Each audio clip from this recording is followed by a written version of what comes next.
حضرت ابراہیم علیہ السلام اور حضرت اسماعیل علیہ السلام اسلامی تاریخ کی اہم شخصیات ہیں۔ ان کی کہانی قرآن مجید میں بیان کی گئی ہے اور یہ مسلمانوں کی زندگیوں کے لیے ایک اہم سبق ہے۔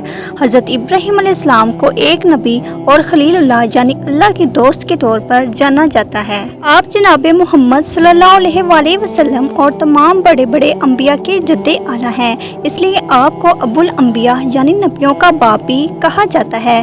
آپ عراق کے شہر میں پیدا ہوئے جو دریائے فرات کے کنارے پر واقع تھا۔ دوستو، آپ نے بتوں کی پوجا سے لوگوں کو منع کیا اور دین حنیف یعنی اسلام کو دنیا کے سامنے پیش کیا، جسے آپ کے بعد تمام نبیوں نے پھیلایا۔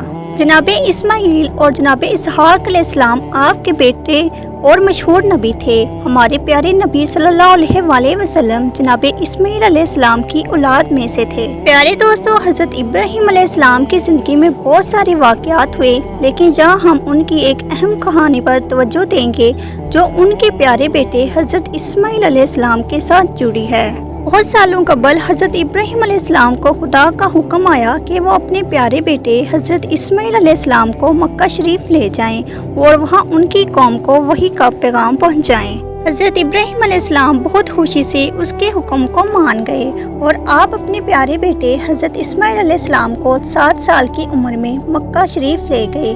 مکہ شریف میں حضرت ابراہیم علیہ السلام نے خدا کے حکم پر ایک بنیادی عمارت بنائی جس کا نام الکعبہ تھا۔ یہ عمارت مقدس مقام تھی جہاں لوگ تشریف لاتے اور خدا کی عبادت کیا کرتے تھے۔ پیارے دوستو، اب آگے بڑھتے ہیں کہ ایک دن اللہ تعالیٰ نے حضرت ابراہیم علیہ السلام کی آزمائش کا فیصلہ کیا۔ حضرت ابراہیم علیہ السلام نے خواب میں دیکھا کہ وہ اپنے پیارے بیٹے حضرت اسماعیل علیہ السلام کو اللہ کی راہ میں قربان کر رہے ہیں۔ حضرت ابراہیم علیہ السلام بہت نیک خواہش رکھتے تھے۔ حضرت ابراہیم علیہ السلام نے اس خواب کو اللہ کا پیغام سمجھا اور فوراً خواب کی تکمیل کے لیے راضی ہو گئے۔ حضرت ابراہیم علیہ السلام نے اپنے پیارے بیٹے سے کہا کہ اللہ پاک چاہتے ہیں کہ میں آپ کو ان کی راہ میں قربان کروں۔ چونکہ حضرت اسماعیل علیہ السلام بہت نیک دل اور فرما بردار تھے، وہ فوراً اللہ کی راہ میں قربان ہونے کے لیے تیار ہو گئے۔ حضرت ابراہیم علیہ السلام اور حضرت اسماعیل علیہ السلام کو کعبہ کے پاس ایک ٹیلے کی ٹھونسی ملی جنہوں نے اسے قربانی کے لیے استعمال کیا۔ پیارے دوستو، جیسے ہی حضرت ابراہیم علیہ السلام حضرت اسماعیل علیہ السلام کو قربان کرنے لگے تو اللہ تعالیٰ نے انہیں روک دیا اور حضرت اسماعیل علیہ السلام کی جگہ ایک دمبے کو بھیج دیا اور ان کو بتایا کہ اے ابراہیم، آپ کی قربانی قبول کر لی گئی ہے۔ پیارے دوستو، اس کہانی سے مسلمانوں کو بہت سے سبق سیکھنے کا موقع حاصل ہوتا ہے۔ یہ کہانی ایمان، تسلیم و رضا اور خدا کی بندگی کی اہمیت کو ظاہر کرتی ہے۔ حضرت ابراہیم علیہ السلام اور حضرت اسماعیل علیہ السلام کا تعلق ایک مقدس تعلق تھا جو خدا کے حکم پر مبنی تسلسل کی مثال بنا۔